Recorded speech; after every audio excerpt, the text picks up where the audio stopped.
The Birmingham Civil Rights Institute is charged with the idea of taking the lessons from the past and transferring them to our future.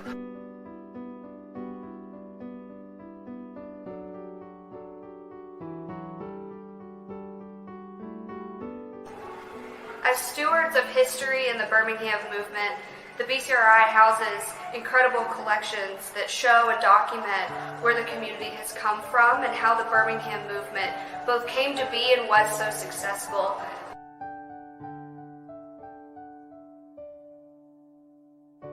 For more than 25 years, the Institute has educated people about what happened here in the 60s, not just in Birmingham, but across our country. Civil rights and equality challenged today just as they were many decades ago. We are here to enlighten each generation about civil and human rights by exploring our common past and working together in the present to build a better future.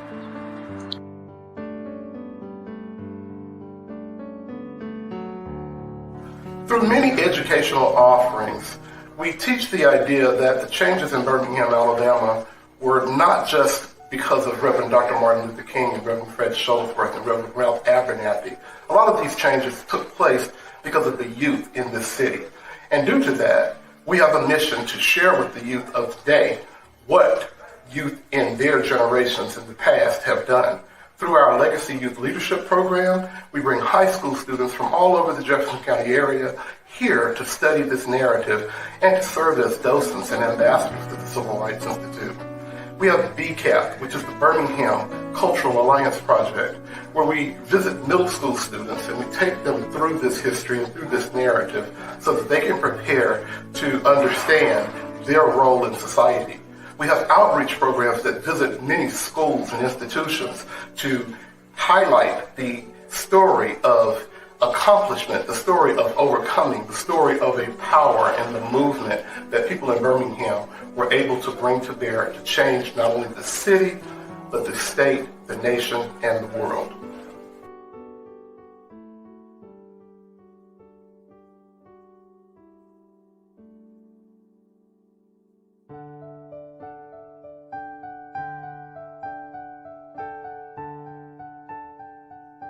By making it accessible to researchers and local students from middle, high, and university students, they're able to come in and see where we've been so that they can go and be better stewards of Birmingham and our present and then our future.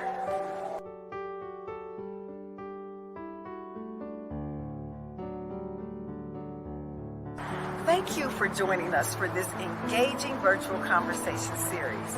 We invite you to help us continue the work for civil rights through racial justice by becoming a member or donating to our work. You can find us on our social media platforms to stay connected with us. Thanks again for your support.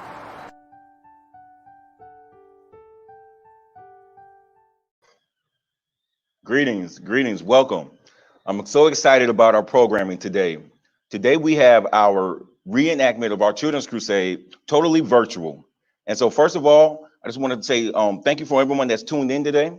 And thank you to all of our panelists that we'll be talking to today.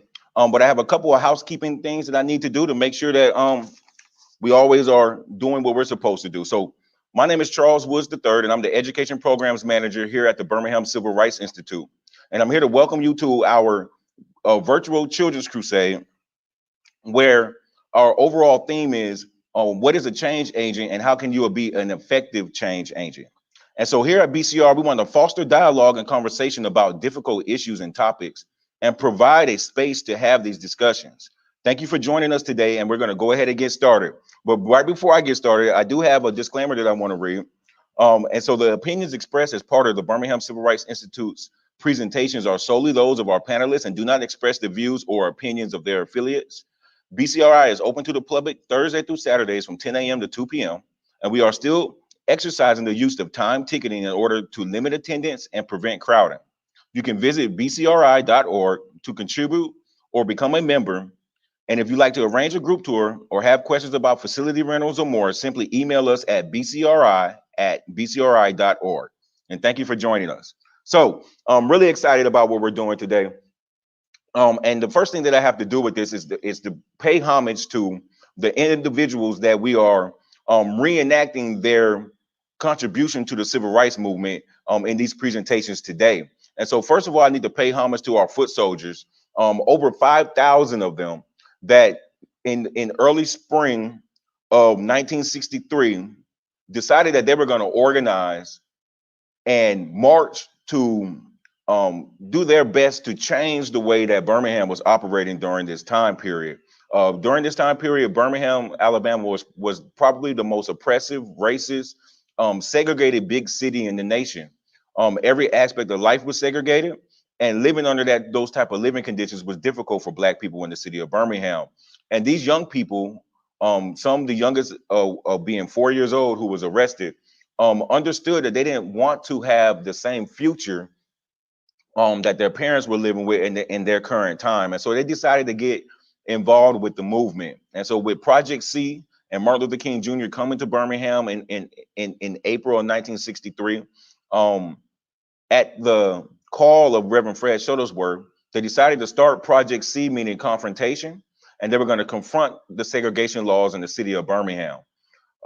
Because of the overt violent place that Birmingham was during that time, the adults were not really excited about participating in the campaign in Birmingham of that nature and of that mass.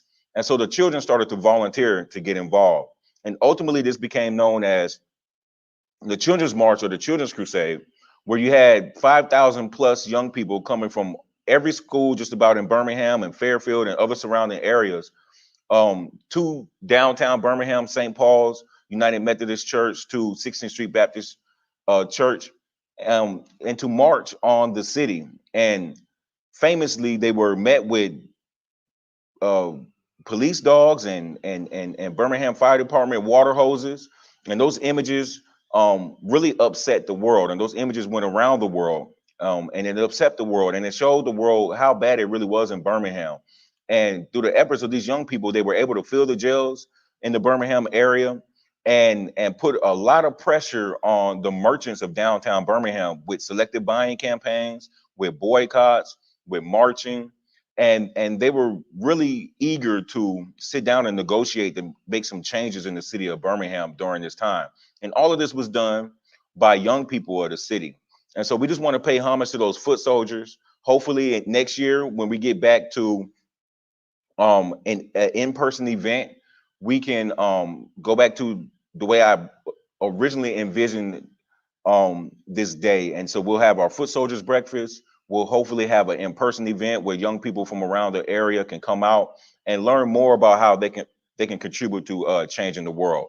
And so this morning, we're going to go ahead and I also wanted one more thing is talk about our previous Children's Crusades that we've had, reenactments that we've had here at the Birmingham Civil Rights Institute. And so we've tried to make sure that we educate young people, but also inspire them to do what they did here right across the street from where I am, Kelly Ingram Park in 1963. And so over the course of the years, we've done different presentations to help support these young people in finding what their passion is and where they are in affecting change of the ills, the social ills that we have in this world. And so previously we talked about, what is a foot soldier?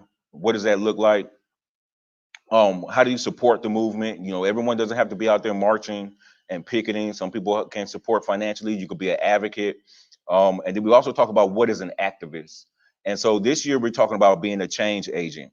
And so what we're going to start with is a group of young people who are doing just that. They are becoming change agents, affiliated with a program called New Gen Peace Builders. And so if we have Patricia Schaefer still here, and the Mighty Minds, which is the team of young people who will present to us their Peace Builders project. But we want to talk a little bit about New Gen Peace Builders as an organization. So we have Miss Patricia Schaefer here. Ms. Schaefer, can you go ahead and introduce yourself and tell us who you are? And then also just a little bit about what New Gen Peace Builders is, how people can get involved, and why you have been involved with helping to change the world. Oh, my pleasure. Well, thank you for the introduction, Charles. And I have to say that opening video was very poignant and moving. And I know that this day for you is a virtual celebration, commemoration, and maybe source of inspiration for young people, but for people of all age levels in a wide variety of places. I am the executive director of New Gen Peace Builders, which is a nonprofit focused on peace education, training, and mentoring that has been in existence since 2014 and came out of my experience being a Rotary Peace Fellow. I'm also the Senior Fellow for Peace Education at the Alliance for Peace Building.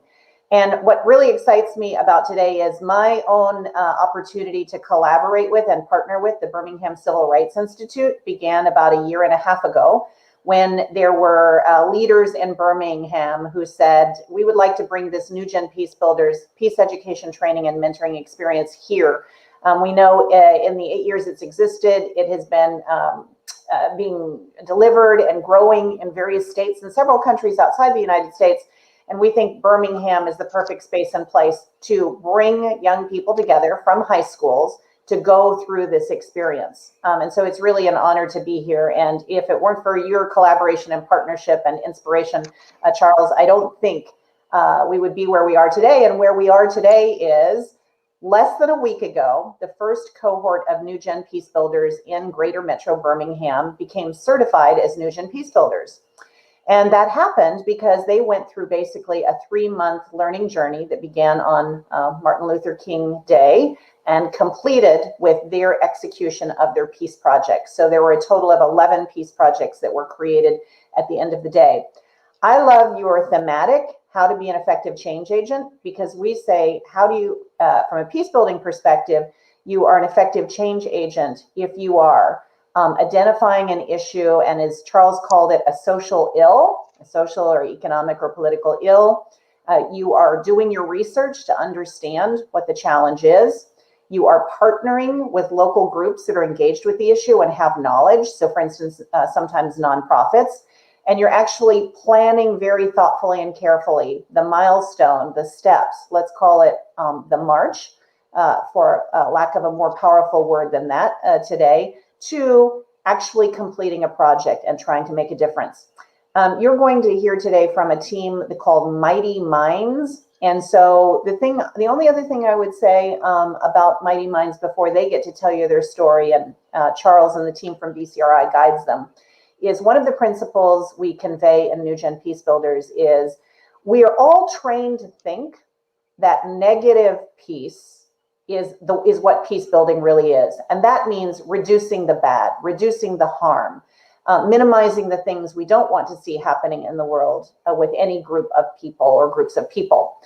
What these New Gen Peace Builders now know is part of their job of being a change agent is to promote positive peace. And that means to be an agent that helps create conditions of well-being for all. And you can do that on any number of issues that are of concern to you. So you're going to hear from positive peace builders about the peace project journey that they took and the project that they created. And it is an honor that the first place they get to speak about it, other than at the celebration where they became certified New Gen Peace Builders, is at this virtual commemoration for the Children's Crusade. I could not think of a more appropriate place. This is great. So thank you very much for that introduction into New Gen Peace Builders. And so we have the team Mighty Minds. I'm gonna go ahead and let the young ladies introduce themselves. Now, let me also say this: there is a team. It is a team of about 8 students. We have 3 that will present today. So I don't want to throw any shade or anything, but we have 5 other students that are also part of this team, representing local high schools in the area. So I don't want to leave them out. But I do want to make sure that that these 3 get to introduce themselves, represent the schools they're coming from, and then whatever additional organizations that you all may be a part of, and then also your team name and how you all came up with that team name. So Emily, I'm gonna go ahead and start with you. Alrighty, my name's Emily King. I go to Mountain Brook High School, where I will be graduating this year, class of 2021. I'm also a proud member of the class of 2020 of the Legacy Youth Leadership Program at the Birmingham Civil Rights Institute. And that's who I am. I'm really excited to be here. Thank you. Go ahead, Jocelyn. My name is Jocelyn Caldwell, and I'm a sophomore at Parker High School, and I'm just glad to be here today. Thank you. Hi, my name is Mackenzie Millsap. I'm a sophomore at Shades Valley High School, and I also am in the Youth Legacy Leadership Program at the BCRI, currently this class for 2021. That's great. So I'm so happy you all are here to represent. And so Emily, I'm gonna ask you, why did you all come up with the team name Mighty Minds? Well, our project really deals with mental health in high school freshmen specifically. We wanted to create a community of these freshmen so that they could support each other through a time that has been so hard mentally for high school students with school going virtual, and especially high school freshmen who haven't been able to transition to high school in a way that is normally happens. And so our name, Mighty Minds, comes from this idea that we want these kids to know that they are strong enough to get through this, and that with this community that we have, we're all going to be mighty together. That's great. I love it. We've all been through some recent trying times, global pandemic, everyone having to shift their work schedules and their children school schedules from going from in person to virtual. And then seeing just what's going on in the news every day and other issues that are going on around the world. It can be a stressful time, and your mental health is really important, and taking care of that mental health is very important. And so that's why your all's peace project was very pertinent and something that we had to showcase to the world, to show what these powerful things that these young people are doing. And so we're going to go ahead and get started with your peace project presentation. And so I'm gonna let you all have at it, and I'm gonna sit back. Go ahead whenever you're ready.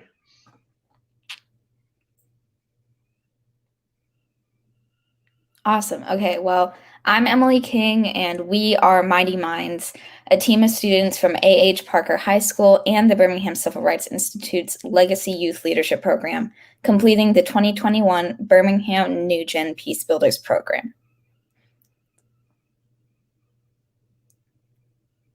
We chose to address the issue of mental health in high school freshmen through this peace project. When we imagine ourselves in the shoes of people affected by this issue, it feels disconnected, scary, overwhelming, isolating, but also like a familiar experience for all of us. Our team members care about this issue because we can relate to what they are experiencing on a personal level. Due to COVID-19, ninth graders started high school this year in a virtual environment, and they face barriers to developing the kinds of peer networks that helped us succeed at the beginning of our own high school experience. The social isolation they are facing, coupled with the stress and uncertainty of the past year, has made what is already a challenging time even more difficult to endure. In addition, mental health issues are often stigmatized, causing our peers to struggle further. When many of us think of mental health, we often think about mentally ill people who we may view as crazy or mentally unstable. The accurate definition is the well-being of one's mental state. In relation to mental health of students, we believe that everyone should have support in relation to their identity and their home environment. In our community, there are dedicated youth groups such as Youth Talk United that have programs focused on teen mental health. They encourage students in group meetings, field trips, and community service activities. COVID-19 has prevented many teens from participating in face-to-face activities like this. And since they are offered outside of school, many kids are not aware of or do not have access to them. Hi guys, my name is Mackenzie. So for our peace project, we created Mighty Minds, our virtual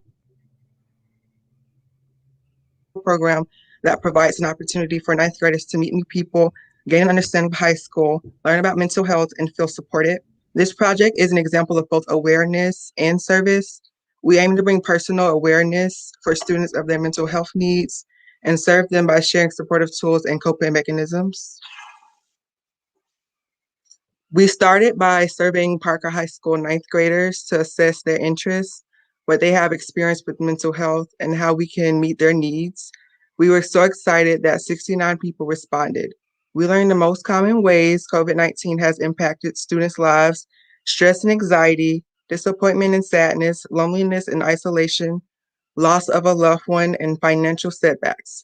Using this data, we created Mighty Minds and designed a curriculum around the 4 biggest mental health struggles students reported on the survey.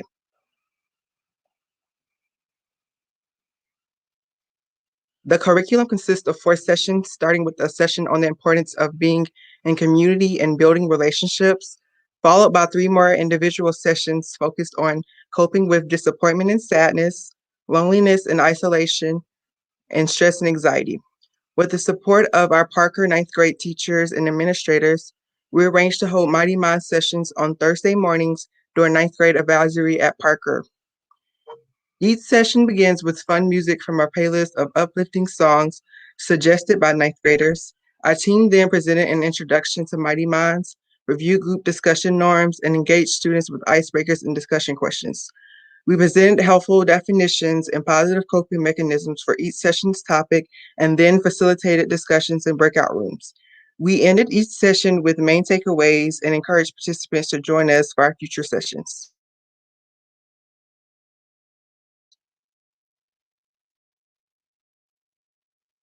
Our community partner, Youth Talk United, provided the Mighty Minds Peace Builder Team mental health and facilitation training, so we can learn how to be peer mentors and develop leadership skills we need to make this program successful.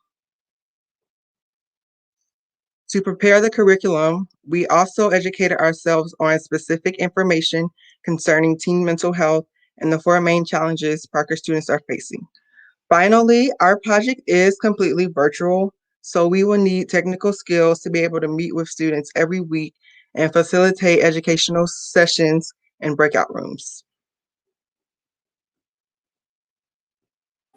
Mighty Minds is a peace project because we are helping Parker freshmen address mental health needs and build community in high school. We are addressing cultural violence specifically in the form of indirect psychological violence that often goes unnoticed by young teens. Teens are not cognizant of their own mental health needs, and even when they are, their needs are often ignored or overlooked. We are measuring our success by the number of A.H. Parker ninth graders who consistently participate. We had a strong response to the survey and more than 40 participants in both of our first 2 sessions. We are monitoring retention week to week.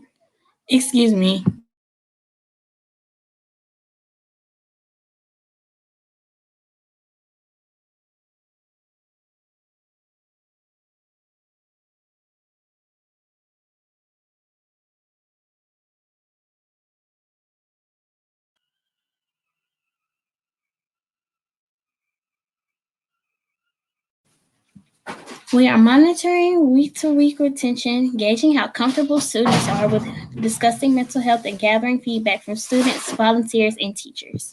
We have found that even in programs created for students by students, many teens are not comfortable speaking up about their mental health and engaging in discussions, especially in small breakout groups. We are adapting each week and making changes like asking more probing and follow-up questions, encouraging use of the chat feature for responses, and spending less time in breakouts and more as a broader community. We know that if our program helps even one student feel supported, we have done something powerful and made a difference in someone's life. In conclusion, we believe Mighty Minds passes the SMART test with flying colors. It is specific, focuses just on ninth grade students and helping them develop good mental health by tackling issues that include stress, anxiety, disappointment and sadness, and isolation and loneliness. It is measurable. We are measuring participation and retention for our 4 sessions and will continue to reach out to students and teachers to keep the attendance and engagement up through the program. It is attainable. Ninth grade teachers are helping us inform the students about our program. We created a curriculum that will get students engaged and invested in learning more about mental health. It is relevant. Mighty Minds informs teenagers about the importance of having good mental health and gives them great tips and to help maintain it. And it is time bound. The program launched on April 29th and will be completed over the course of 4 weeks.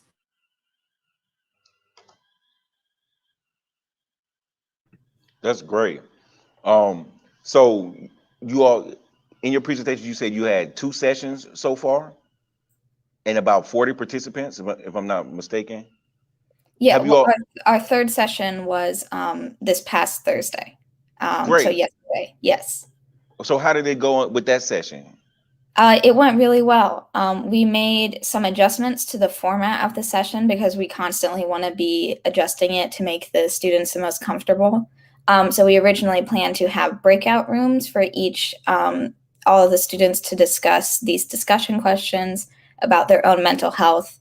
But we found that students were more comfortable not having the breakout groups and instead having the option to turn on their mic and speak, or also just talk in the Zoom chat. So we've been adjusting the program consistently. Great.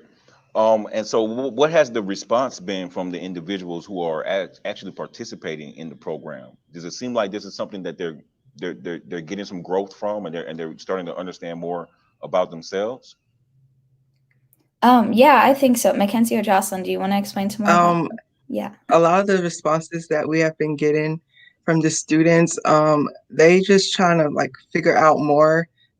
Sometimes they do ask deeper questions, or like they ask deeper questions and they just like always refer back to like, okay, follow-up questions. So if I feel this or that, then maybe this will lead to that. So I feel like they have been getting deeper. Cool. So what have you all learned, if anything, that will help you all in your own personal mental health journey, especially you, Emily, going off to college soon? Based off of you all's peace project and what you're learning from the participants of it, have you learned anything about yourself personally that you can utilize moving forward for your own mental health? For sure. It's actually funny, in researching this project, one of the things we really wanted to focus on was attainable coping mechanisms that everyone would learn and go further than just like be kind to yourself. Let yourself feel what you're feeling. We wanted to give students really attainable, tangible strategies to process their mental health. And so in researching those strategies, I've actually started to implement some in my own life, and I have started to see my mental health improve because of that. That's wonderful. I think this project is just incredible in of itself. But let's talk a little bit about New Gen Peace Builders as a whole, and why you all got involved. Mackenzie, I want to ask you, why did you choose to get involved with this organization, as well as taking on Legacy at this time? Well, I've never been really active in my community, and I was like, oh, this would be a great opportunity for me to like learn more about how I can get involved with the community. So when I saw that New Gen Peace Builders was something that I would be able to do, I was programs like this, I feel like it will help me grow as a person. It'll help my communication skills. I just thought this would be a great opportunity for me to just grow as a person. And relating to the Legacy Youth Leadership, my brother did do the program and he loved it, and it really kind of helped him decide like what he wanted to do with his life, because he like connecting with people. So I thought this would just be a great opportunity to like learn more about the history, and when you learn more about the history, you can make connections. And so I thought that would be a great aspect to just have in my overall life.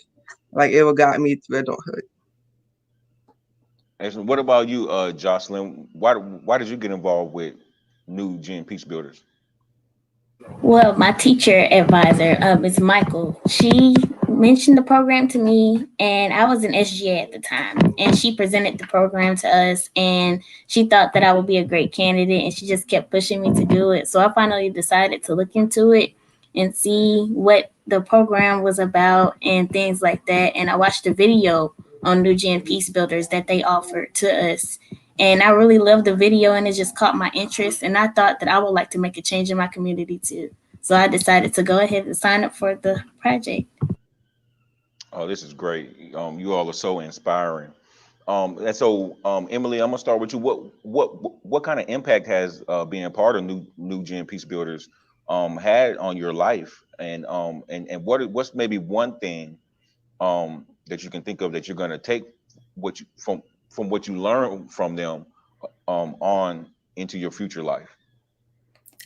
For sure. I've never really done a peace building project like this. I've taken some classes in the past about peace building and human rights and things like that, but none of them have involved such a hands-on intensive project like this. And so most of what I've learned has been around that project and how I've organized myself and my life to be able to get it done. And I'm really proud of what we did and what we've created. And so I think that's what I'll take forward with me is just the organizing skills that I've learned during this project to be able to bring it to life. I'm really proud of my abilities to do that and the whole team's abilities to bring it together. That's great. What about you, Jocelyn? What is the biggest impact you've gotten from being a part of this organization? And then what's the one lasting thing that you think that you'll take moving forward in your future life? Honestly, I would say the biggest impact that I received from this program is being able to communicate with other teens and to get a chance to know that I'm not alone and that a lot of people go through what I go through on a day-to-day basis. And one thing that I would take with me from this program is just the communication skills, like hearing people out, don't talk over people, just listen, not to respond, but to hear people out and to not create conflict in between people, but to understand other people's side of the story and put yourself in other people's shoes. Wow, that that right there is so powerful in of itself, and that's what we need in the world right now. Is the adults could take a lesson from you all on that information right there. Just listening to other people, being empathetic, trying to think about what they've been through, in their lives or with their experience, and understand that everybody's not, nobody's monolithic. No, we all have our own experiences in this world, and we need to respect others. Okay, Mackenzie, I'm not gonna leave you out. What's the same question? Okay, I think the biggest impact that New Gen Peace Builders have made on my life, it just made me kind of like look deeper into everything that's happening in my community. It makes me look at it differently, and it always makes me want to like do better for the community. And so I think that's one of the biggest waves that New Gen had made an impact on me. But what I take from the program that we're doing, the leadership, I was always kind of just the person like, okay, I can get behind whatever people are doing, but just to actually like facilitate these sessions ourselves, it's it gave me a sense of like leadership roles, which will help me in the future. Like I don't have to just stand behind people and just go with everything. I can kind of, facilitate things myself. So I think that's like one of the biggest things that I've taken from this program. Well, this is great. So I'm gonna ask you all maybe a couple more questions. One thing that I just want to know personally, I hope other people out there want to know as well, was what was the hardest thing? What was the hardest thing in completing this project that you may have experienced? And Mackenzie, I'm gonna start with you. What do you think was the hardest thing in bringing this project all the way to fruition? I think the hardest thing is just trying to see the participation from the students, because you won't ever really know if like what your participation would be at first. So the hardest thing was like trying to plan that around the curriculum. Like, okay, how many people will we have? And so we would have to kind of plan for that. So that's the status, because that would like be based off our curriculum. Makes sense. What do you think, Emily? What do you think was the most difficult thing that you all had to, or you personally that you had to, the biggest challenge, I guess I could say, to bringing this to fruition? It's slightly ironic because a large part of our program's curriculum deals with the fact that school has been virtual this year. And so there's a lack of connection, and they don't have these peer networks that past graduating classes have relied on. But I think the hardest part of doing this project was that it was done entirely virtually. We planned the curriculum entirely over Zoom over the course of several weeks. And the Zoom calls were always fun and exciting, and I had a blast doing them. But I do think that it made making something that feels like a tangible project more difficult. That makes a lot of sense. Jocelyn, what do you think? Was there something that you thought was one of the biggest challenges to getting this all to work out? I think one of the biggest challenges, myself personally, for all of us, not only for us as like leaders, but for the students as well, is like time management skills. Like as far as getting into these sessions and like presenting everything on time and making sure the kids get to class on time, making sure everybody's logged in and things like that. And sometimes we get so deep into the conversation that we tend to lose track of time. So we have to usually like keep up with time, and our teacher get us back on track. Be like, okay, need to get back on track. So I think that was the hardest thing. All right. What was the easiest thing? What was the easiest thing to make this work, Emily? The easiest thing was definitely just collaborating with my team members. Every meeting, I could tell that everyone wanted to be there and wanted to do the work. And that makes doing the work in a team so much more gratifying and fulfilling and easy to do, because you can tell that everyone's excited about making this change in the world. That's great. Do you all concur, or would one of you all want to add something to that? I completely agree with Emily.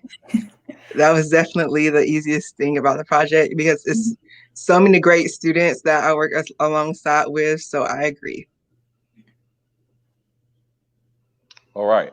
And so one thing I wanted to know also personally was that the New Gen Peace Builders group or an organization was able to pull students from just about every major high school in Jefferson County. I mean, they got people from all over. And when you're pulling a group of individuals together like that, you get people from all walks of life. You get people from every race, every religion. Like you get this smorgasbord, I guess you can say, of individuals that are representing every aspect of American life, at least as I like to say it. And so you have all these different people coming together to not only just meet each other and mingle and grow, but then you all also have to put your minds together to come up with this project that's ultimately gonna go out and help somebody else. And so my question for you all is, what advice do you have for young people like your peers?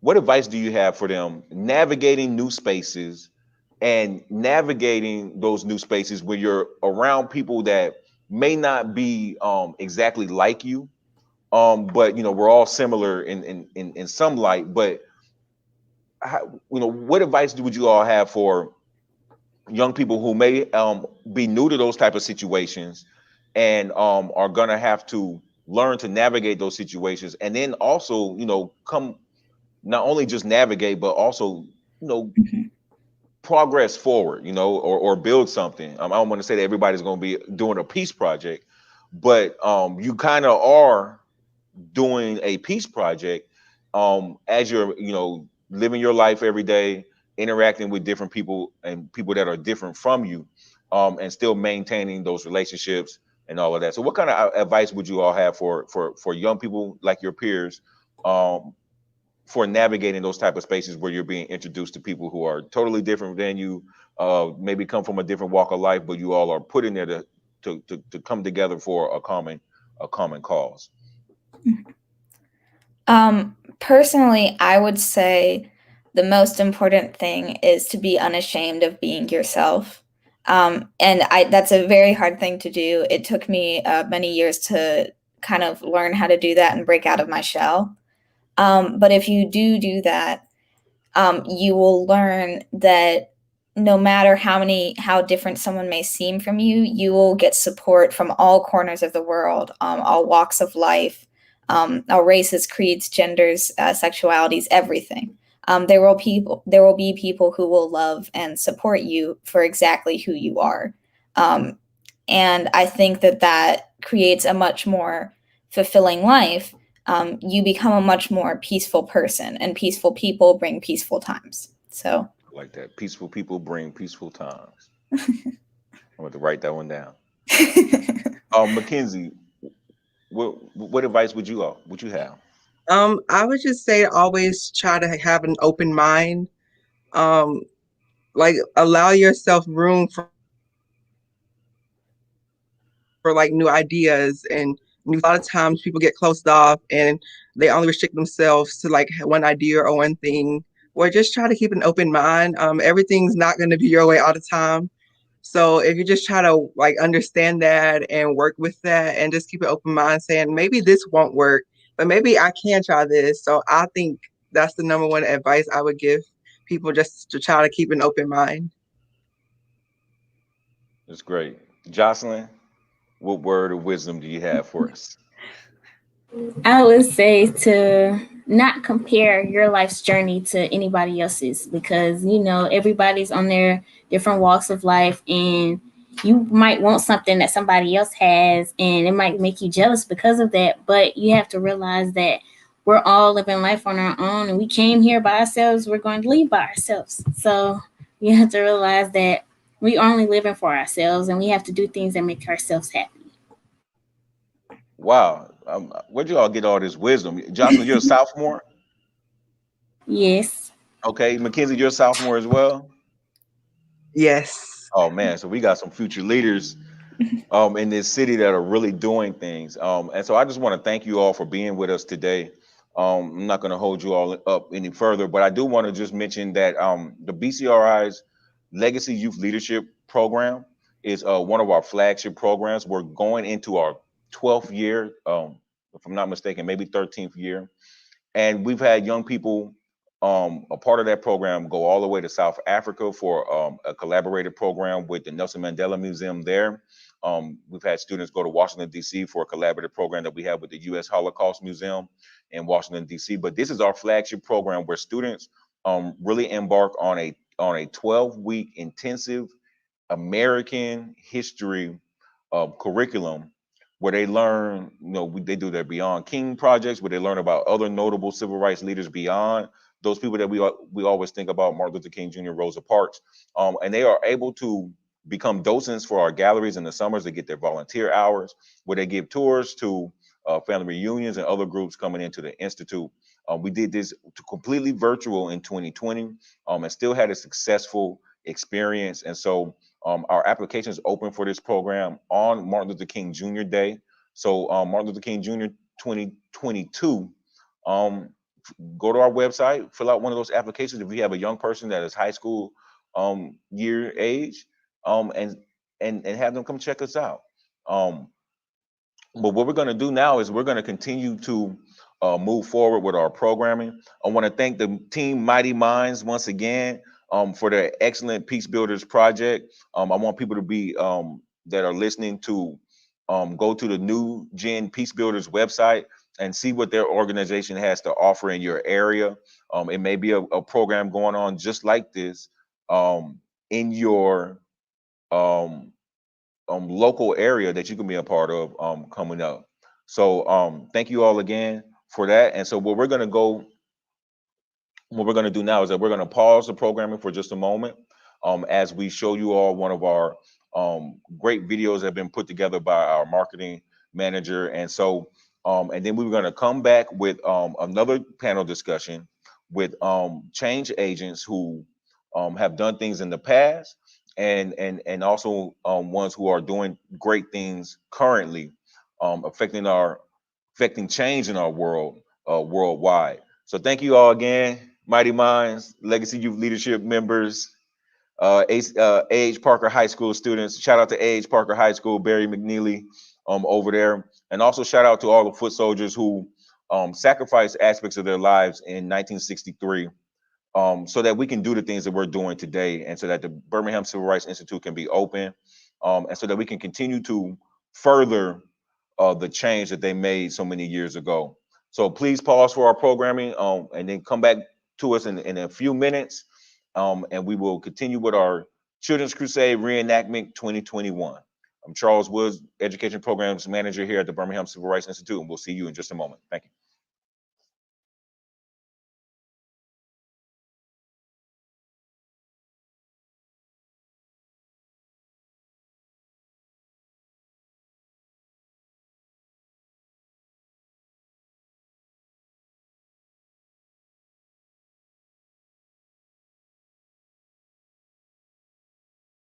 Let us pray.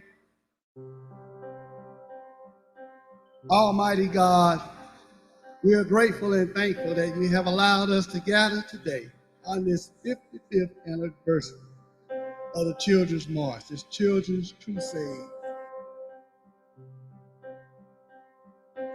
Father, we are standing on the shoulders of these great foot soldiers, these great people who were once children, but now they have taken their rightful place as leaders in our society.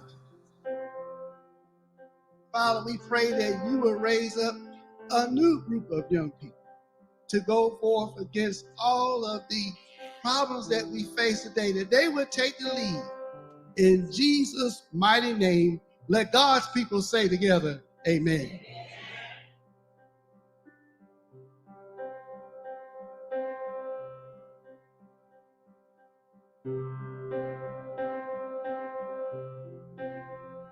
I would like to see more people my age get involved in this fight. More young people, more millennials, they say. The turnout today, seeing so many young people come out from all over the state of Alabama and even from across the country, it has me excited and it has me ready to see what's next and do something tomorrow. I'm ready for what's next.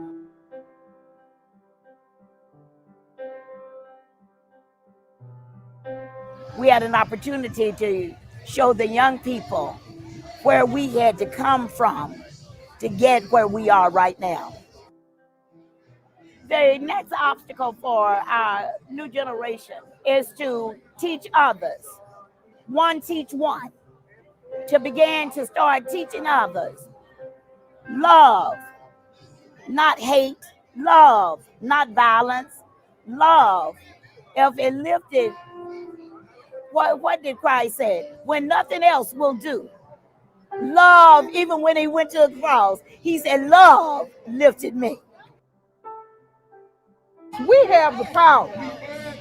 I know that our senators and congressmen have got the power, but the people have the power. It's more of us. We have the power. The young people we should learn about history first.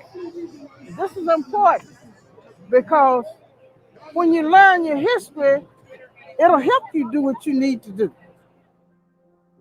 You know, you can hear a lot about 16th Street. I rejoiced and cried in St. Paul because I said, now St. Paul is about to get its just dues, because we did not just meet at 16th Street. We met at St. Paul. And I praise and thank God that Ms. Battle is giving the history and write it down and make it plain. So now it is plain that St. Paul was just as much involved in the civil rights activities as any other church. You know what? I was a cheerleader in school, and I say, woo, woo, woo, St. Paul, keep doing what you're doing, because what you're doing is so right for the new generation of foot soldiers. Because what I don't think many people realize is that the foot soldiers successfully created the peaceful protest. They created what we're doing today. They created everything that their model of protest and activism is what we young people look at in order for ours to be successful. So it's very exciting. And I would, like I said, tell them thank you. I appreciate you. And I'm looking for you for my next thing.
Greetings. Thank you all for tuning in to the Birmingham Civil Rights Institute's reenactment of the Children's Crusade 2021, a completely virtual event. Today is a day of commemoration and celebration of the Children's Crusade of 1963 that occurred here in Birmingham, Alabama, in the spring. And we had over 5,000 plus young people who left their schools on D-Day, and that D standing for Demonstration Day, when their black teachers turned their backs and allowed those children to flow out of those classrooms in 1963 and head down to 60th Street Baptist Church and other and St. Paul's United Methodist Church in downtown Birmingham to be a part of a project called Project C that the SCLC, the Southern Christian Leadership Conference, and the Alabama Christian Movement for Human Rights were collaborating together to attack the segregation ordinances and laws in the city of Birmingham. Birmingham during this time being the most oppressive, racist, segregated big city in the nation. Every aspect of life was segregated. And for Black people living under this type of living conditions was horrible. And Martin Luther King Jr. was called out by Reverend Fred Shuttlesworth, both members of the Southern Christian Leadership Conference, to confront Birmingham with Project C. And when King came out, the idea was to get everyone to march. But the adults realizing the kind of town that they lived in, Birmingham being a very violent place during this time period, nicknamed Bombingham, they were not enthusiastic about contributing to this campaign. But the children started to volunteer, and ultimately they organized the children using planning and strategy, using the radio to disseminate information. And they were able to organize these young people to contribute to what was known as D-Day and then Double D-Day, and then a movement that ultimately lasted several days, where these young people were able to fill the jails of the Birmingham area, and filling the jails being the important thing to accomplish, so that now once the jails are filled and you have nowhere to put me, now you are forced to have to hear my demands. And that is exactly what happened, due to not only the children marching and filling the jails in Keller Ingham Park, but they were met by an individual by the name of Bull Connor with police dogs and fire hoses to try to stop this campaign. It ultimately gave it its biggest push, and everyone in the world saw how bad it really was in Birmingham. And these young people, over the course of several days, were able to fill the jails and force the merchants of downtown Birmingham, which had been completely shut down by the efforts of these young people with the selective buying campaign, with picketing and protesting in front of businesses, and then also with the Children's Crusade in the park. And these merchants had to sit down and negotiate with Fred Shuttlesworth, Martin Luther King Jr., and Ralph Abernathy to change the segregation laws and rules of downtown Birmingham. So anyone that says that young people don't have the power to make lasting change in this world are highly mistaken. And so what we're going to roll into today is our second half of our Children's Crusade reenactment, with a panel discussion of two great change agents in their own right. And I will introduce each one of them as we move forward. So the first change agent that we're going to be talking to in this panel discussion is a man by the name of Jefferson J. Drew. Jeff, I'm sorry, I know you, and you're my buddy, so I almost went, really just casual, and I can't do that. So let me go back. Jefferson J. Drew was born in Birmingham, Alabama on October 11th in 1951, and attended and integrated. That means he was one of the first Black students at this high school, Inslee High School. He's a civil rights foot soldier alongside his parents, John and Eddie Drew, as well as with Dr. Martin Luther King Jr. He is also an amateur ham radio operator and FCC examiner, a jazz bassist, saltwater navigator and fisherman. And he has been the president of Alexander Insurance Agency since 1987. Jeff Drew, how are you doing today? I'm fine. I'm inspired. This has been a great program. I am really fired up right now. Man, good. So when they say fired up and ready to go, right? That's right. That's right. That's right. All right. And then the other person we have in this panel discussion is a young lady. She is 16 years old. And her name is Nicole Fernandez, and she resides in the United Arab Emirates. She is currently a sophomore in high school and serves as the school's head of discipline and prefects. She is also the founder and CEO of an organization called United for Change, which is an impact-driven organization that aims to bring about a combined effort of change in this world. And we are so happy. Oh, and she has a fervent passion for economics. And so we are so happy to have Nicole Fernandez here with us in our Children's Crusade reenactment 2021 virtual event.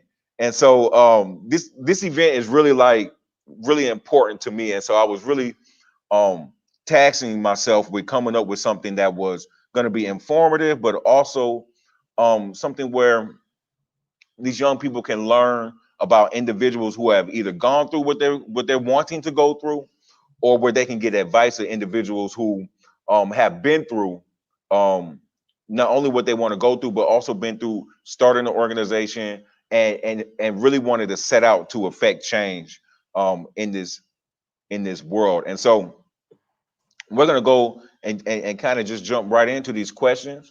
Hopefully we won't be too long, maybe about 45 minutes or so. And so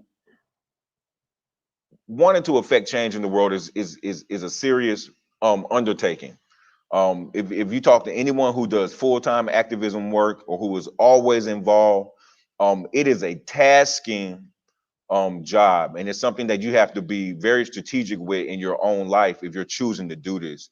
And so the first thing I wanted to ask, and I'm gonna ask you, Nicole, first, is what motivates or motivated you to seek change in your community? Basically, what actually motivated me to seek change in my community was the amount of resources that I had available at my discretion. For example, I have a stable internet connection. I have various social media platforms. I even have my education, and I have so many books sitting in my library wardrobe. And when I thought about that, I just realized about how privileged and blessed I am to, gain access to so much of these resources. And that just made me realize that there are millions of people around the world who actually don't even have access to not even one of these resources.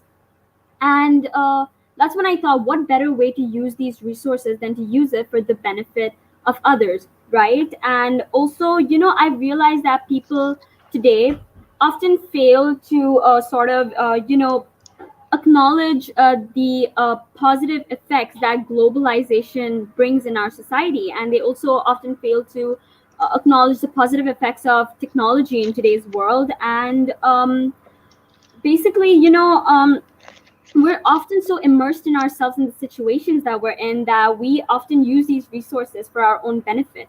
But if people are able to dedicate even a small proportion of their time to use these resources to sort of benefit the disadvantaged groups or the disadvantaged communities, I'm pretty sure it will help to ease all of the problems and issues that the world faces on a recurring basis. That's wonderful. It's wonderful. And Jeff, I know you have a unique situation in your own right, considering the fact that your parents were already involved in the movement, and so you may have absorbed a little bit of that just through osmosis, right? Is that the right phrase? But what truly motivated you to want to get involved in the movie, even as you started to get a little older in age and you were able to start doing things kind of on your own? Well, knowing Dr. King as a friend of our family, I soon realized at about 7 years of age that there's great power in numbers. And when Martin really loved children, and he loved the fact that he saw children as the future.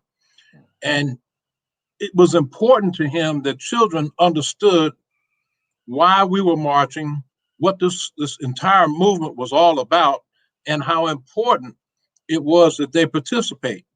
And we really, really enjoyed being swept up in the movement and being welcomed by those adults that could participate and to join with the marches and demonstrations and sit-ins. We felt that we had value, and in fact we did. As these kids today still have value. And so I would say that the most motivating factor was we were swept up in a movement for human rights that we did not fully understand at such a young age. But as the movement developed and time went on, we became wiser for it. Wow. Now, Nicole, I wanted to ask you this question. How do you choose which issues to tackle? How do you choose which issues to attempt to fix? Actually, in our organization, we do not have any set standard on which issues we're going to choose. And most of it is actually at the spur of the moment. Like, we don't create an itinerary where we tell ourselves that, yes, we're going to target this issue for this month, and that issue for the next month, and that issue for the following month. We don't do that because of, how the world is right now. Everything is so uncertain and unpredictable that 2 months from now, we don't know what our world is going to do, what direction it's going to take. So most of the issues that we choose is just at the spur of the moment. Basically, where the world is, going, the direction it's taking, that's where we, choose our issues. And also, generally speaking, as for our organization, we do choose to highlight issues that are current and prevailing in the world. But and in addition to that, we also choose to, shed light on issues that don't get the recognition they deserve, but which are of equal importance to current and prevailing issues as well. No, that's excellent. That's excellent. And Mr. Drew, I know, just because, like I said before, I know you, and there's so many stories that you could tell. I might ask you to tell a couple of those stories, but we know that you were one of those to integrate Inslee High School. And can you just tell us a little bit about that story, about how you got kind of tapped to integrate Inslee High School? I lived near Parker High School, and I would have normally have gone to Parker High School when I got out of elementary school. But unfortunately, in Birmingham, we integrated schools, first the elementary schools and then the high schools.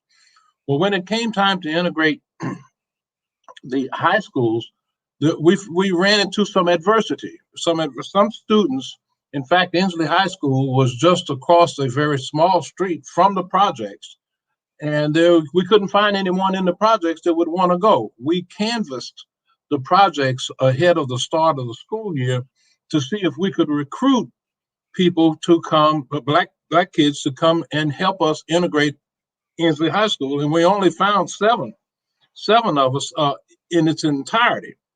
Martin asked me, he says, Jeff, we've got to round up some kids and go and integrate Inslee High School, because otherwise white folks are going to think we don't want integration. Well, at that point in time in my life, if Martin had asked me to jump off the Empire State Building, I would have done it. And so I followed Uncle Mike's instructions, and we rounded up some kids, and we went out to Inslee High School. And it was the most adverse and ugliest moment in my life. It was a horrible, horrible time. Nevertheless, we had to persevere and see it through, because having the tenacity to go into an adverse situation, not with hate in our hearts, but with love in our hearts, and gave us a certain protection. And the fact, of course, that Martin had asked us personally to go and do this made us feel involved, which is what the kids, as children, we wanted to do our part in bringing segregation down and uplifting the cause of humanity. Wow. And you kind of segue right into my next question when you said tenacity. Excuse me, there's just one thing that if we cannot learn from the civil rights movement, especially, is that there's a sense of resilience, excuse me, that worked, that was just impeded throughout the whole movement. It was, whether you were getting trampled by by state troopers coming across the Edmund Pettus Bridge, or you were getting your head knocked up, getting beat over your head as a freedom rider when you came into Birmingham. Whatever the case may be, there was this sign of resilience and of tenacity and of push on and keep it going. And so my question is, and I'm sure a lot of young people want to know the answer to this.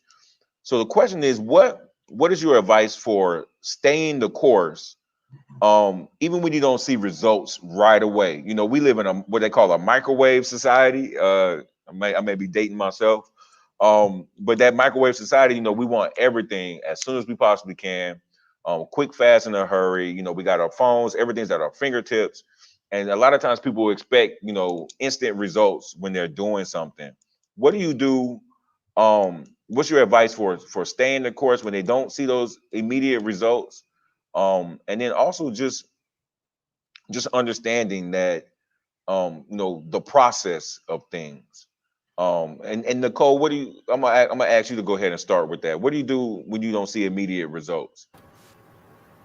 I think this is something that all of us face in whatever we do, and I think for me, what I believe is the most important characteristic that every individual change maker needs to possess is to have patience. I think patience is something that's really, really, really important. I cannot emphasize how much, but if you get what I'm saying, it's really important.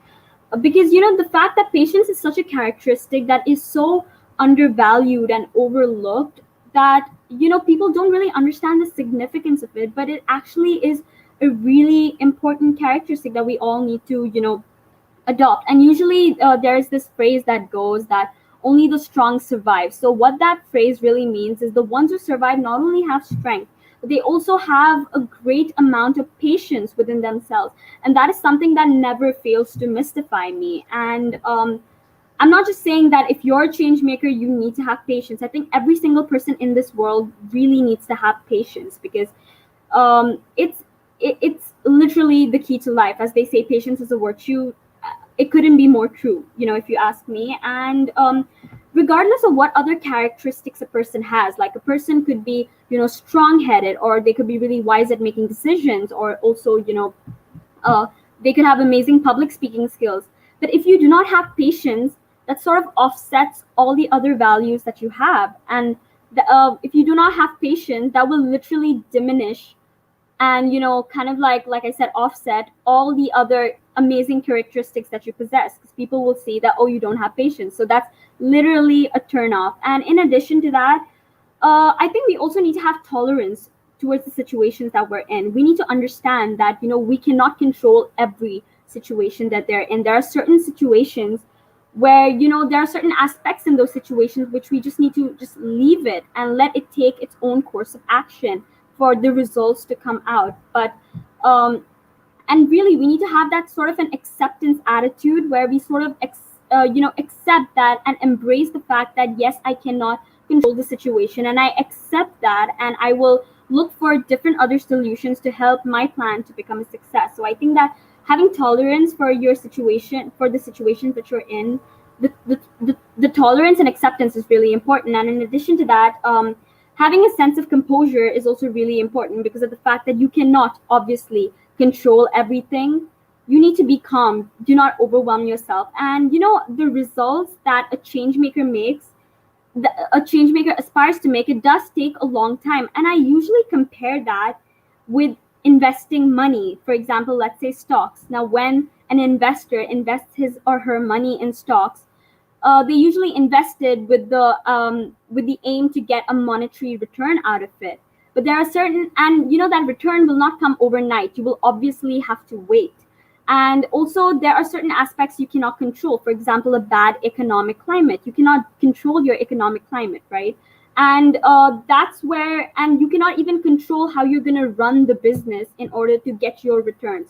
You're just going to have to wait. And that's what I feel as a change maker. You really have to wait. Keep doing your thing, but you need to, wait, because you are definitely going to reap, the benefits from the fruit that you've sown. So that's really what I think, in my opinion.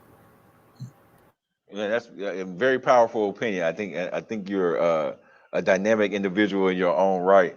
Mr. Drew, what do you think is, what advice do you have to stay in the course, even though you're not getting immediate results?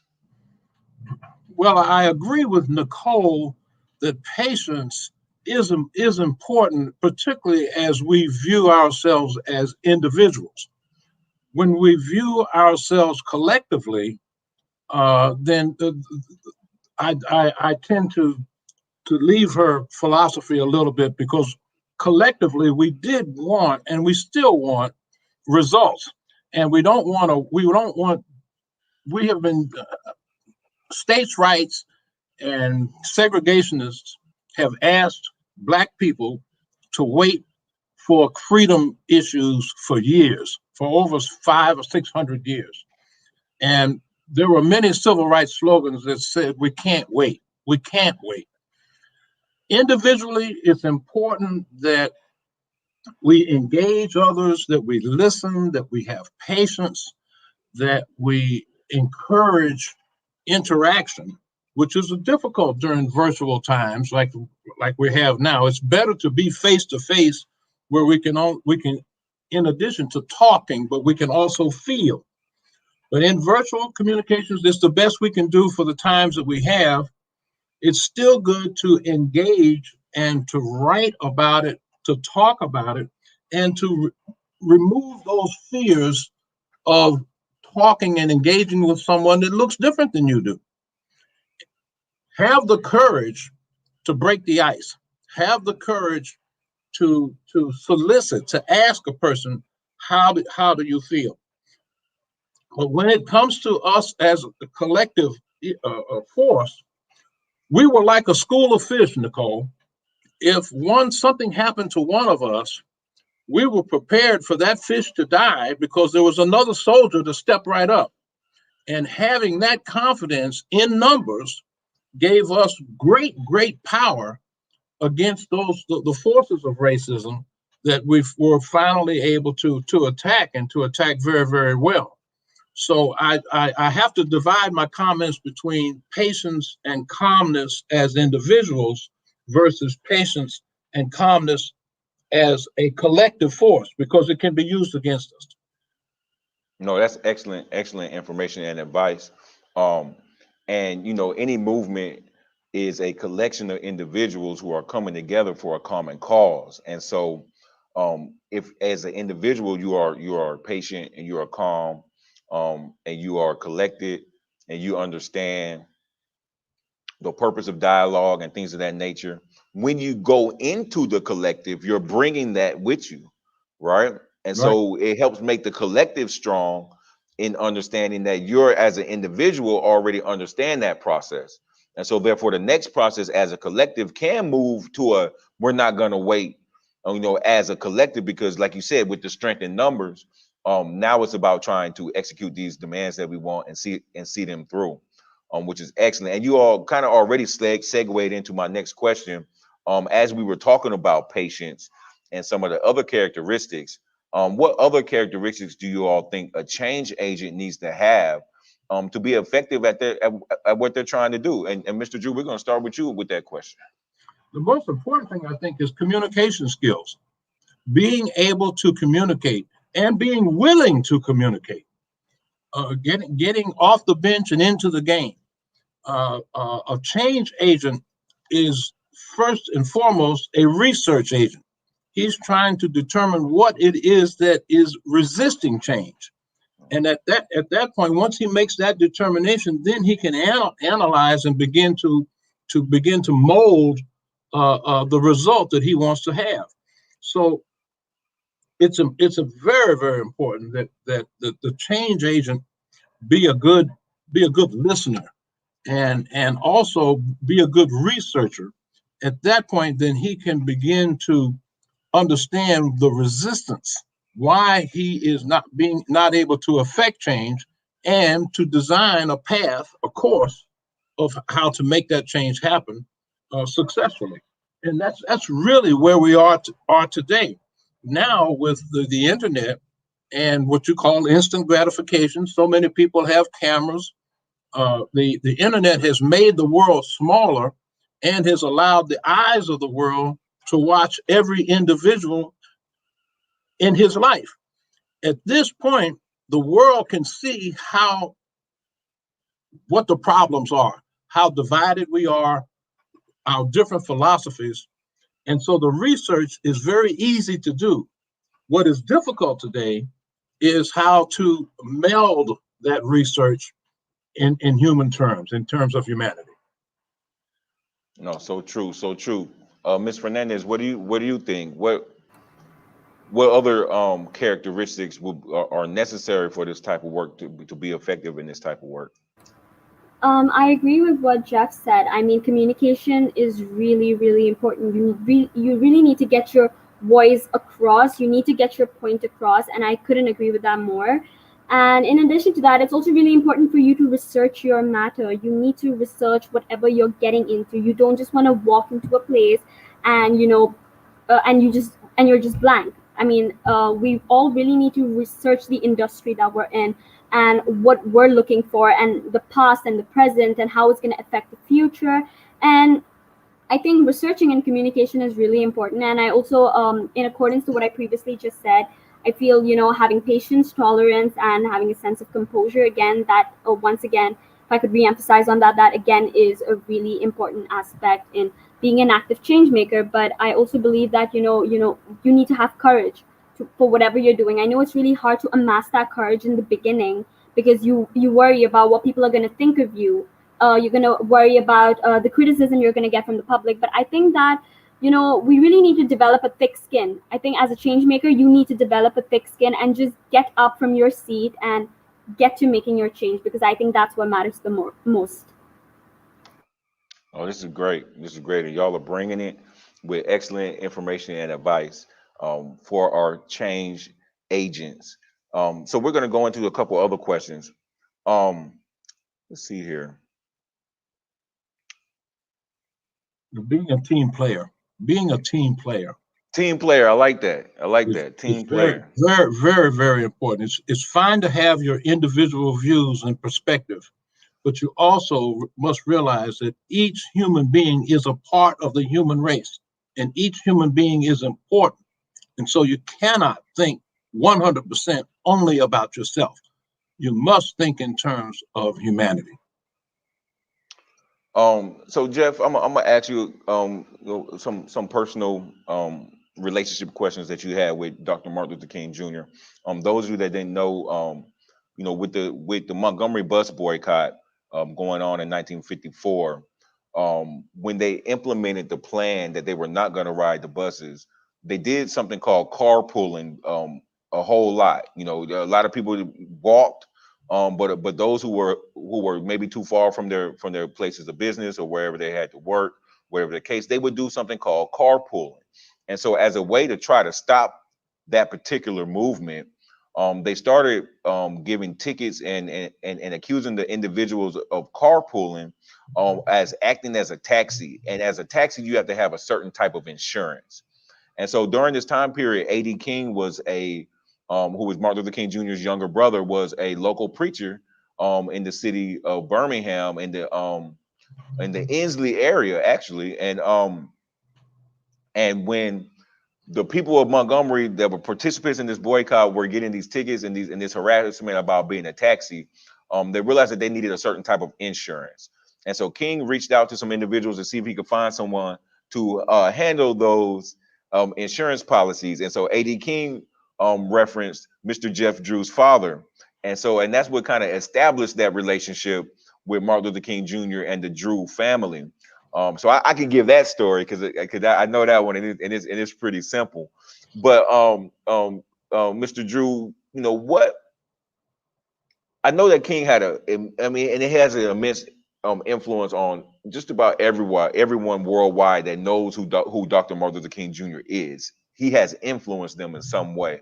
And he's influenced this country immensely in trying to get past or grow from the oppressive nature that you've seen in this country over the years. And so I know that he had an influence on you, but what kind of influence did he have you to be a change agent? And then what advice did he give you that you would like to share with others about how to affect change in this world? Determination. Wow. Determination. First of all, collectively speaking, the Rosa Parks bus boycott in Montgomery was working.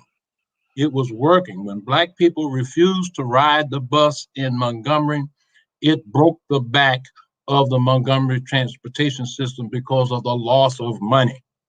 And as a result, the city of Montgomery was being brought to its knees because Black people were not putting coins in the bus.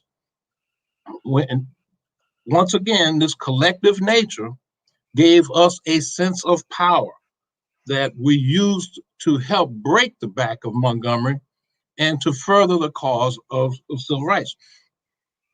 Martin, on the advice of A.D. King, he called my dad and said, who in Alabama can write insurance on these Black church vehicles?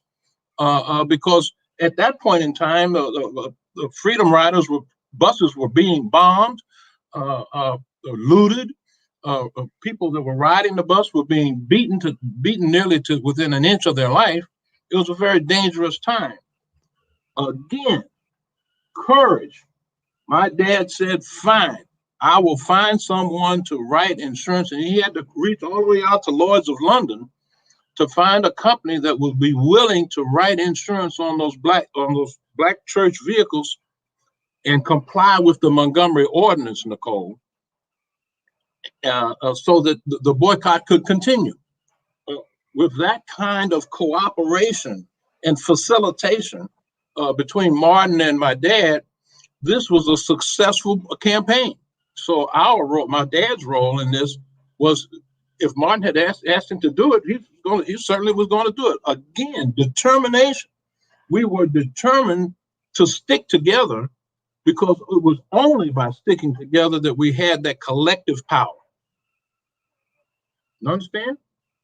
Mm-hmm. So this is very, very important that we work together.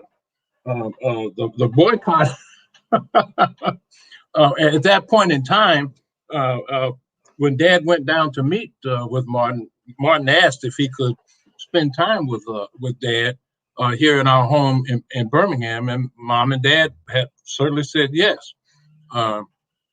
And to that effect, I am still in the insurance business today, and maintain the Birmingham Civil Rights Institute is my greatest client. That's great. Wow, so much goes through my mind when I think about the stories that you have in regards to King, and we may come up ask you about another one in a little bit. But I want to ask Ms. Fernandez about her and her organization, and so basically you started an organization that is and will continue to affect change all over the world. What's the best advice that you've received in your short time here on this planet, but effective time on this planet? What advice have you received that's been the best, that you consider the best advice that you've received? I think my dad has given me the best advice. He's always told me to, be polite and maintain a calm tone whenever you're addressing anything in your organization.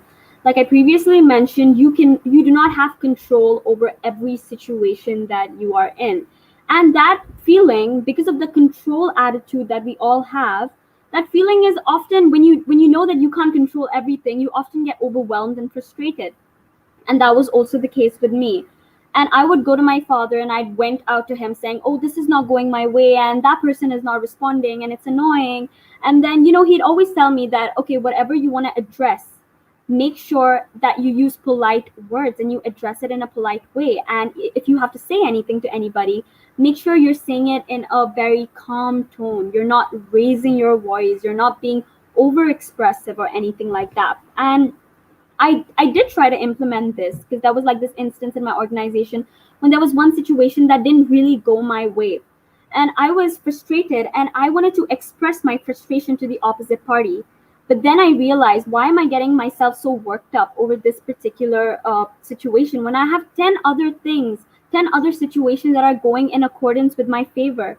And I just realized that, it's a waste of time to actually invest all of my energy into that one thing when I could really appreciate and embrace the 10 other things that are going according to my plan and my favor. And I did try that out. And a few days later, I was actually very, I felt so much lighter. And I thought the positive effects that this has had on me, imagine the positive effects it may have had on the opposite party as well. For example, that opposite party may have felt that, okay, wow, I didn't have to confront this person. My actions were not questioned. And imagine the sense of relief that the opposite party may have also faced, because we really don't know what's going on in the opposite end, right? And I just feel that, when you're more polite and when you use a calm tone, you're able to also convey your point across better. Because supposing that there's a situation where a person uses impolite words and, tries to assert a very commanding tone, this is where retaliation begins. Because obviously the opposite party is not just going to sit still and do as you say. They're obviously going to retaliate. They're going to give their point and their side of the story. And this will result in the work not being done, because both the parties are arguing. Both of them, want to, establish their, their point of view and say that I am right. And this is where wars begin. This is where conflicts happen and where clashes start. And I feel if everybody, even governments, people, everyone around the world is able to be polite, maintain a polite, use polite language and maintain a, calm tone, I feel this will help the world be a much better place, and there will be so much understanding in this world. No, that's excellent, and that's an excellent segue into a couple of action steps or things that that we'll kind of focus on about, what did you do to get started in this type of life? This is a life thing. When you're fighting for change in your community, until you get the change that you're seeking, this is something that you have to be dedicated to. And we're seeing that not only in the comments that you all have shared with us, but also in someone like Martin Luther King Jr., who had that determination and that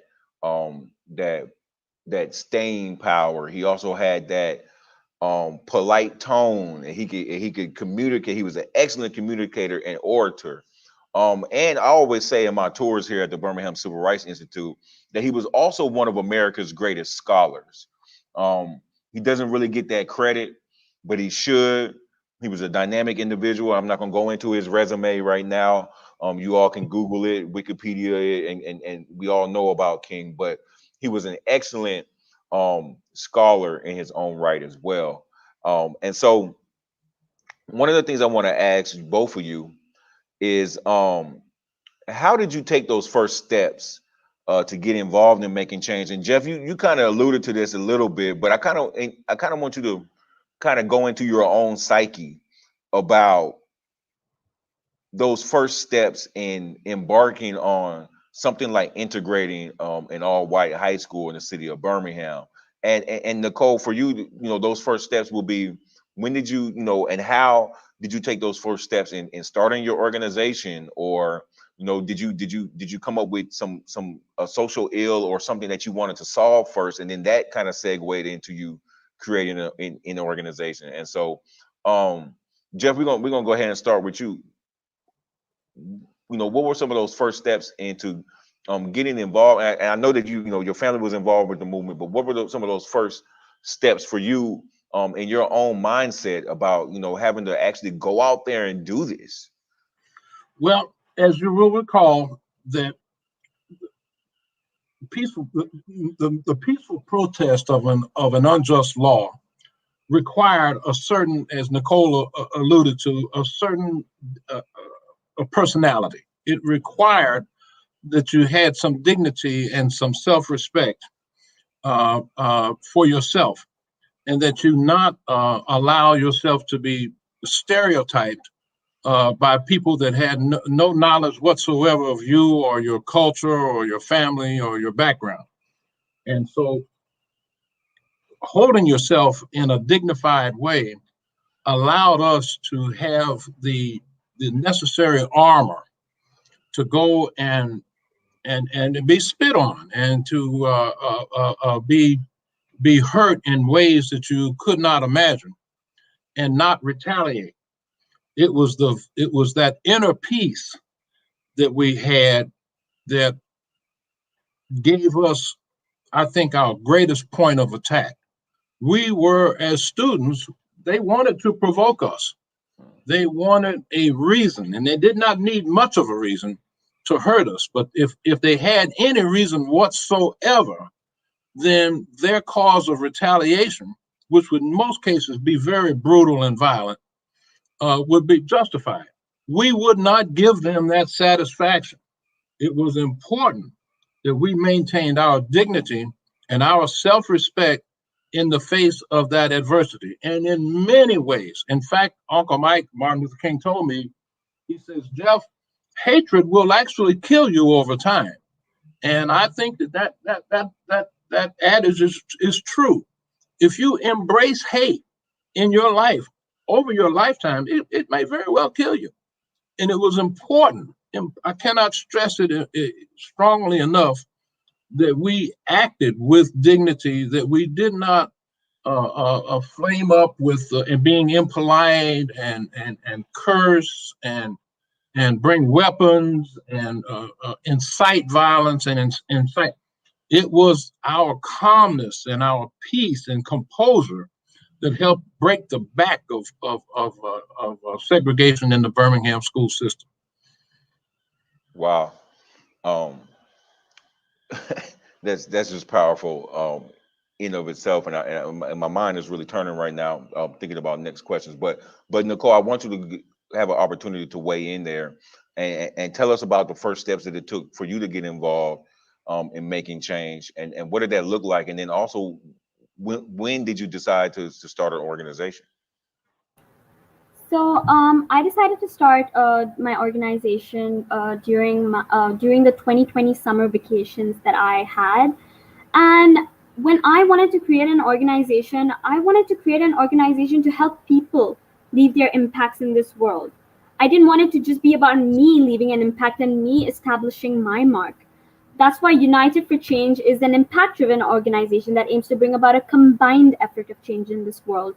Now, when I say combined effort of change, I don't just mean that our aim is to leave our own mark and our own impact in this world. Rather, our aim is to help as many people as we possibly can, to help so that they are able to leave their own respective changes in this world.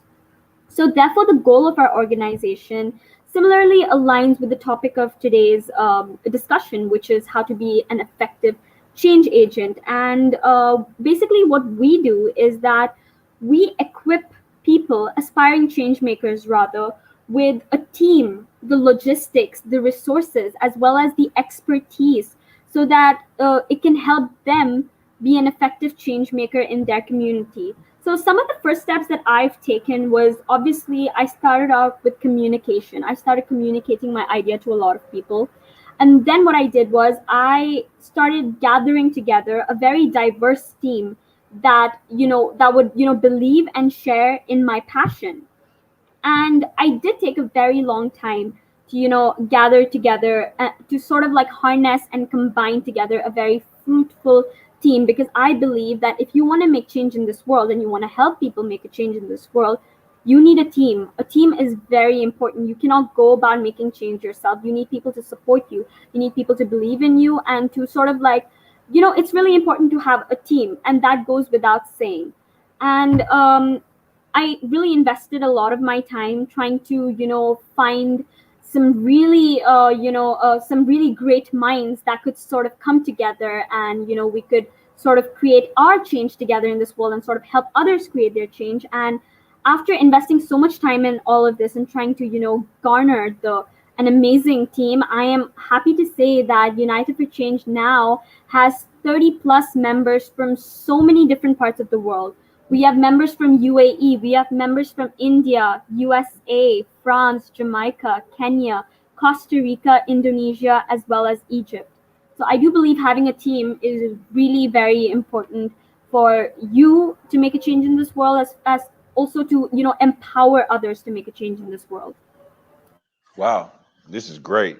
You said 30 plus members. Are those 30 countries or the No, there are 30 members, but they're from 9 different countries nine throughout the world. countries? Yeah. That's great. I wanted to write that down, so I would make sure I want to get the right information. This is great. And so one thing that we do at the Birmingham Civil Rights Institute is that we educate the present, about the past to enhance a better future. And one of those things that I do also as outreach coordinator with the institute is I go into local schools. Well, I did go to local schools before pandemic, and would talk to them about the lessons that we can learn from the civil rights movement as a whole, but then also from the Birmingham campaign of the civil rights movement, because some things changed in a sense here in Birmingham that also changed the whole thrust of the movement after that point. And so one of the things that I really try to iterate to young people is that the civil rights campaigns, the ones that are most famous to us, especially, were not just happenstance movements. They were not just fed up with movements. That planning was very important in bringing those campaigns across, and strategy even more so. And those things take time. Developing a strategy takes time. Developing a plan takes time. But those are all things that are necessary, because you don't want happenstance and you don't want frustration to lead you as you're stepping out and doing these types of organizing and planning. And so one of the things that I wanted to ask Nicole, you especially, but Jeff, you can weigh in here as well, is what was the hardest part about putting your plan into action? What was the hardest part about putting your plan into action? And then also, what was the easiest part? And Nicole, I'm gonna go ahead and start with you. Go ahead. All right. I feel the hardest part about putting my plan into action was, having everybody to be on this, having all the members of my organization to be on the same page as me. Now, there are benefits of having a diverse team, but there are also setbacks to it. For example, the time zone differences, because we're in different regions of the world. My mornings are their nights and their mornings are my night.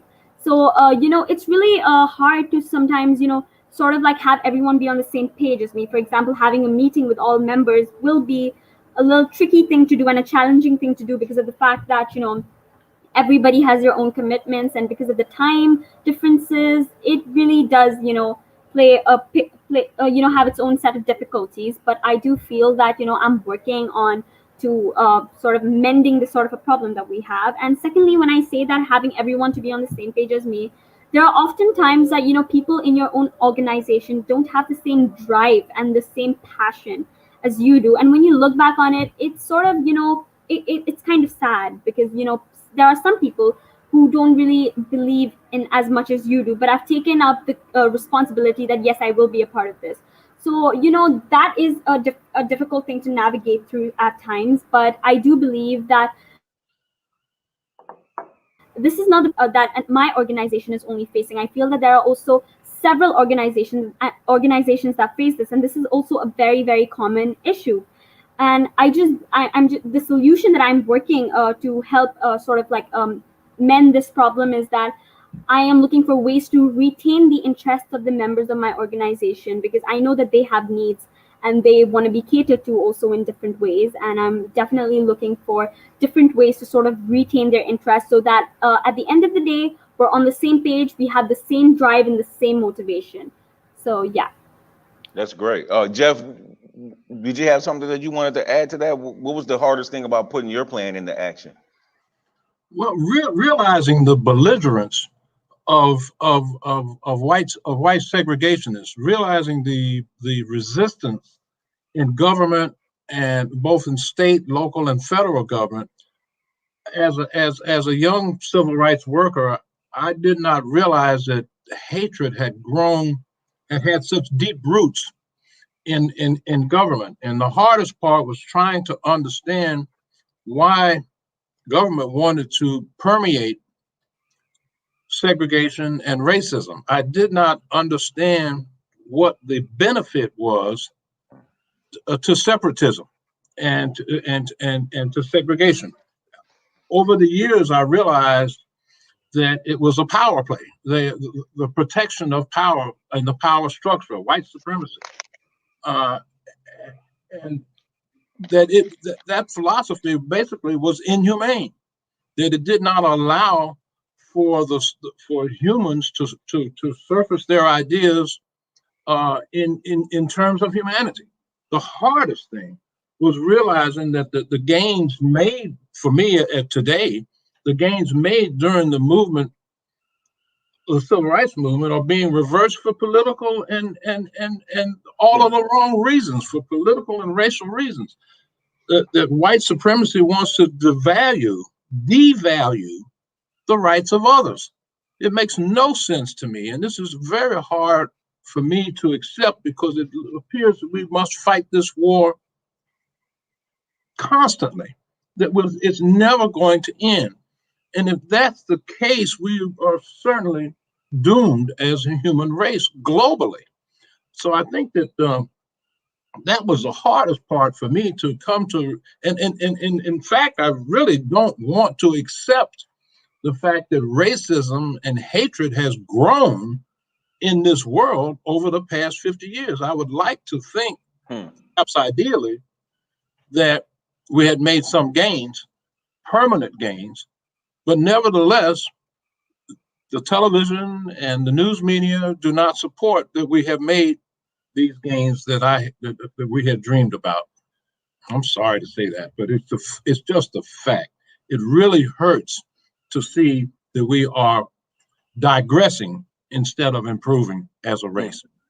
And look, that's a very powerful statement, and that's why here at the Institute we like to focus on young people, because well, I feel personally that the focus on young people is helping to bring in a future that will already have the ideas that we're trying to push and that we're trying to change other people's hearts to develop. We can start to develop their hearts early, and that they'll be maintaining those ideals and ideologies or whatever into adulthood. You know, it's really hard to change someone who's already have their mind made up. And so when you focus on young people, sometimes you're able to get in some information or something to make them before they have their mind fully made up. And Mr. Drew, I hope that and I pray that we're not worse off than we were 50 years ago, but I also pray and hope that through the programming that we're doing here at the Birmingham Civil Rights Institute, other organizations throughout this country, throughout this world, through Mrs. Fernandez organization, that we are making strides to really pull the rug up, out from under what maintains and establishes racism, which is, we have systematic, but then you also have those ideas and those stereotypes and those biases and those personal preferences that individual has that continue to maintain those racist ideologies and those thoughts. And so I'm hoping that we're moving in a proper direction to help at least with the young people, to get them back on the path of understanding that we all need each other and we got. But freedom is not free. Exactly. Freedom is not free. It's something that has to be purchased every day. Every day. And if we don't purchase it every day, we are not going to build that nest egg of love and humanity that we need, globally speaking.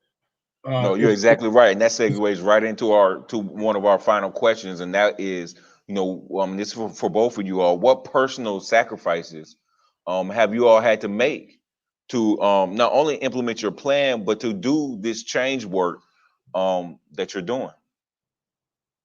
Go ahead, Nicole. We'll start with you on that one. What sacrifices have you had to make to not only bring your organization to fruition, but then also, inspire others to also to make those changes and be change agents? I think one of the big sacrifices that I've made was stepping out of my comfort zone. For many years of my life, I've been, sort of nested within my comfort zone, doing things that only, appeal to me.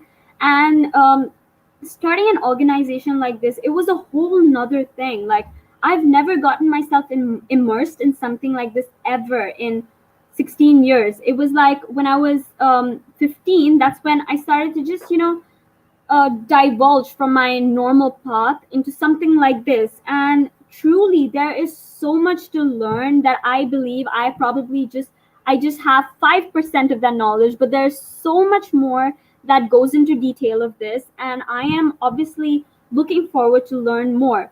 Definitely stepping out of my comfort zone has been a really big sacrifice, and it's also a benefit to me because I believe that I am starting to learn so much of this.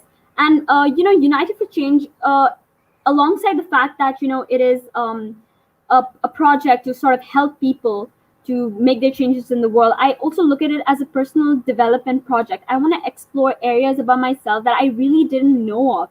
And after listening to this conversation, this really empowering and fruitful conversation, I really have also learned so much from this itself that I'm really grateful for that. And honestly, even in my team, the team that comprises of a lot of diverse and different individuals, I do not have any of my friends in that, because I believe that it's important for me to set my friends aside and my work aside, because if I have my friends, everything's gonna work. They're gonna listen to me. They're gonna do as per what I say. But I need people to contradict what I'm saying. I need people to say, no, I don't want to do this, but I want to do this, because that is really important. I need that drive, that I need to sort of understand what their perspective is, because my perspective may not necessarily be correct, but if I have my friends, they'll always be like, yeah, you're always correct. But I need someone to tell me that, hey, we'll do it this way, so that I understand certain things. And I'm looking at United for Change as a personal development project for myself, also to sort of explore different versions of myself, because I know going forward I will encounter different people from different walks in life, and I want to be prepared for that. I want to know how I'm going to deal with those people in the future, and I think now is the best time for me to do so. Man, dynamic individual right there. Yeah. Jeff, you got to have to follow that now. So what what do you feel were some personal sacrifices that you had to make to not only be a part of the movement, but to just make change in this world, to be a change agent? Before I even knew what was going on, I mean, as a 7-year-old, when I was 7 years of age, I found myself sitting at the dinner table with Dr. King and Ralph Abernathy and Fred Shuttlesworth and Andy Young, with many of the powerful preachers here in Birmingham, Reverend Nelson Smith, John Porter, C.T. Vivian. I found myself almost being brushed by angels, by the wings of angels. I found myself immersed in a room with some of the greatest minds for humanity and civil rights that have ever walked the face of this earth. And as a kid, I did not realize that I was being brushed. But as I grew older, I found that my destiny had already been set, that I had to speak out. I had to tell the stories of what it was like to be a kid sitting in the room with the Central Command Committee of the Civil Rights Movement, and that I would have to talk about this. I would have to write about it. I would have to stand tall and try and inspire as many people that would hear my stories, to see how it was that we were able to attack segregation and hatred, how we were able to get a hold of the President of the United States. And Martin hung the phone up on the president and said, no, we're not going to stop the demonstrations because we think you support segregation, Mr. President. I saw power. I saw power being used as a child that effectively did change the world. And so there was nothing that I could do to divorce myself from that history, from sitting there, listening, and then watching the results both in person and on television, that we could make a change if we stuck together. And it was like I said, my destiny was being set before me before I realized it. And Nicole, I think that in many ways yours is being done the same way. I agree. You're going to be the change maker that I tried to be in my lifetime, and more importantly, is that you and other people that are listening to this program, if inspired, will also pass this on. This message of love and humanity and civility on this earth is important to every single human being. And when I'm dead and gone, these stories have got to remain in the minds of people like yourself, Nicole, so that you can pass on how it was that we were successful. Yeah, I truly agree with what you have to say. For sure. It's not something that I could keep. That experience that I had as a child was not something that I could hold to myself. I would love to, and say, oh, I was this and I was that. That means nothing to me if we are not better off collectively. Oh, this is great. You know what? I think we're going to go ahead and end our program right there with those words of wisdom. I thank you all so very much for being a part of this panel discussion. This panel discussion as a commencement. As a commemoration, and also a celebration of the Children's Crusade that occurred here in 1963. We had two dynamic individuals, Mr. Jeff Drew and Nicole Fernandez, on our panel discussion, and these discussions will be on our YouTube and our Facebook pages for those who did not have the opportunity to be with us today, but also would still like to check them out in the future. And I really want to say thank you also to Mighty Minds and the New Gen Peace Builders for not only the peace project that they created to help ninth graders and their mental health as they navigate this new world that we're living in a virtual space. But we also want to just say thank you to the young people like themselves, like those individuals and their team, and all of the young people who participated in New Gen Peace Builders, and all the young people that participate in the Legacy Youth Leadership Program, and just all the young people out there that see things going on in their neighborhoods and their communities, that they want to see change. We want to be able to help inspire and empower those individuals to see those issues and not just look at them and pass idly by, but also look at them and say, no, this is something that I can't live with. And we need to change this, not just for me, but for my community and also future individuals. Please stay connected to the Birmingham Civil Rights Institute. Our website is www.bcri.org. We have virtual programming is going on. We have programming for young people. We have things like Juneteenth coming back up. So please stay connected to us so that you are abreast of all of the things that we have going on, and that you can also support us monetarily and physically, or being on these discussions with us. We need all the help that we can get. You can also do that through our website, www.bcri.org. And so if there's nothing else, I just want to say thank you again. This is our 2021 reenactment of the Children's Crusade. And we want to, for one last time, also thank those original foot soldiers who put their own lives on the line to make effective change in their world, change that we're still dealing with. They made lasting change, and they also affected the world by influencing other parts of the world with the tactics and the strategies that they utilize here in Birmingham to make effective, lasting change all over this world. So we want to thank those foot soldiers, the ones that gave their lives for this struggle, the ones who made every sacrifice possible so that people like myself can be here, so that people like Nicole can be here, and so that the Birmingham Civil Rights Institute can be an effective institution in this struggle, not only for civil rights and human rights, but also the struggle that it is in educating the public about this history and doing it unapologetically. So thank you all once again. It was an excellent discussion, and I hope everyone has a good rest of the day. Nicole, thank you. I'm not even sure what time it is there. What time is it where you are right now? It's currently 9 p.m. here. But it's 9 fine. p.m. Okay. And so I thank you for that. You know, you No, touched on that and thank you just so people much for getting, having me. I thank y'all.